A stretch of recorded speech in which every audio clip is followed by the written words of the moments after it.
Good afternoon, my Real News Midday TV family. Welcome back to the channel for another news update. And in the news this afternoon, 19-year-old allegedly breaks into woman's house and hides under bed. A St. Catherine teenager who allegedly broke into a woman's house and hid under her bed has been charged with housebreaking with intent. He is 19-year-old Daniel MacDonald of Nago Head, Portmore.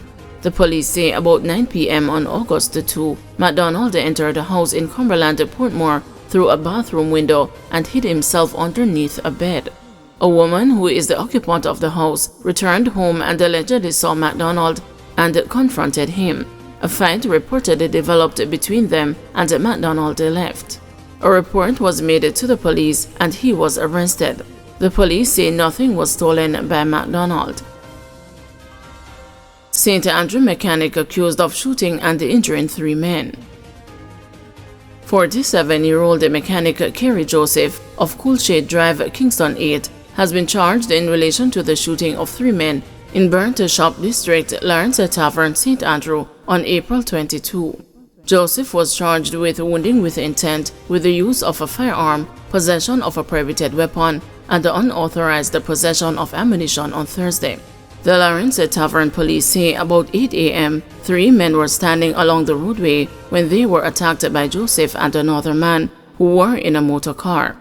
Both alleged gunmen reportedly opened a fire, hitting all 3 men multiple times. Joseph and his accomplice reportedly escaped in the motor car. A report was made to the police and all 3 men were taken to hospital where they were admitted for treatment. Following an investigation into the matter, Joseph was arrested and subsequently charged. The police say his accomplice is currently being sought by them. Westmoreland police seize over 2,000 illegal motorcycles. As part of its campaign to combat the lawlessness that has been plaguing the parish, the Westmoreland police recently seized over 2,000 motorcycles that were being operated illegally and in many cases serving as the transportation of choice by marauding criminals. In an interview with the news, Deputy Superintendent Sean J. Mitchell, head of operations in the Western Parish, said that the fight against the crime intensified in recent months as part of targeted operations. 3 months ago, a special focus was placed on illegal motorcycles as the police went all out in a relentless drive to weaken the power of the gangsters and interrupted their capacity to network and maneuver in and out of traffic, making it difficult to chase them. So far, we have estimated that we have seized over 2,000 motorcycles across the parish.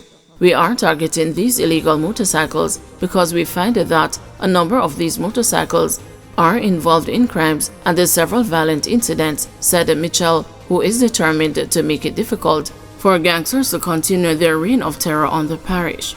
This is a part of the overall strategy towards targeting gangs and gangsters. In the bitter feud between the resurgent King Valley Gang and the emerging Ansa Posse Gang, which had Grange Hill and the surrounding communities in a killing field earlier this year, many of the murderous attacks were carried out by men traveling on motorcycles. The situation escalated to the point where students became the target of the gunmen, resulting in at least 1 student being killed, leading to the suspension of classes at both the Grange Hill Primary and the Grange Hill High Schools. The police were forced to create a special task force to interrupt the violence producers and restore order in the affected communities. These gangsters tended to use illegal motorcycles as forward teams to check out an area, get inside there, commit a crime and then leave quickly, said Mitchell. We will continue to do this type of operation until order is restored. While no data was provided, the police are also reporting that a significant number of the road fatalities in the parish are linked to persons riding unlicensed motorcycles.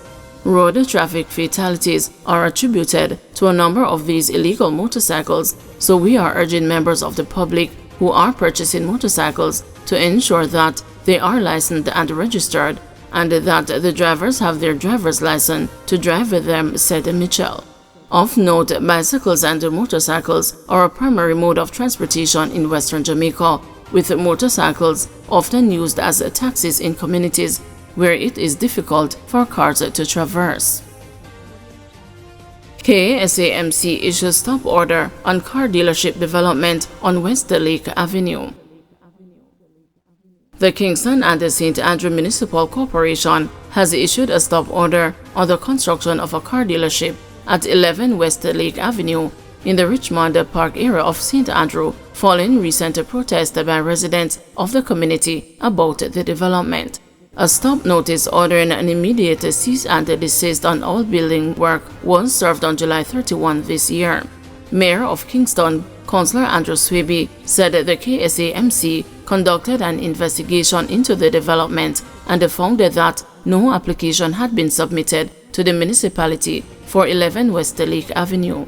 In a letter to the editor, the mayor said the KSAMC takes seriously the concerns that prompted the demonstration by the residents of Richmond Park on July 29.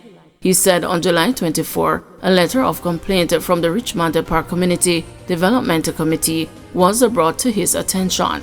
Swaby said while the letter primarily objected to the proposed construction of a car dealership at 11 West Lake Avenue, it also highlighted broader concerns related to development within the Richmond Park area. Additionally, the RPCDC representative who informed the KSAMC about the letter's delivery to our offices has been assured that the issue was being treated as urgent and that the KSAMC would act swiftly and decisively to resolve the situation, Swaby noted. The KSAMC said the issue raised by the residents was part of broader concerns held by the community and the stakeholders regarding planning and building approvals in disputed areas. Swaby said the KSAMC has been actively engaging with stakeholders through meetings to discuss their specific and collective concerns. Further, he said ongoing discussions have been taking place with the municipality's partners to find equitable solutions that address the residents' issues while safeguarding the integrity of the development process. In late July, disgruntled residents of West Lake Avenue staged a protest at the intersection of West Lake and Montgomery Avenues, charging that their complaints about development breaches over the years have fallen on deaf ears at the KSAMC.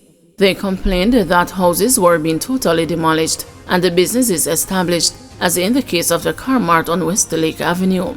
It is something they believe is in breach of the laws governing residential areas. According to the residents, some of whom bought houses in the Richmond Park and Hagley Park areas in the 1970s, they have watched the homes being sold and turned into cesspool business, apartment complexes, trucking businesses, garages, and much more, killing the vibrancy of their communities and the spirit of home. Guys, thank you for watching. See you this evening at 6 p.m. for another news update.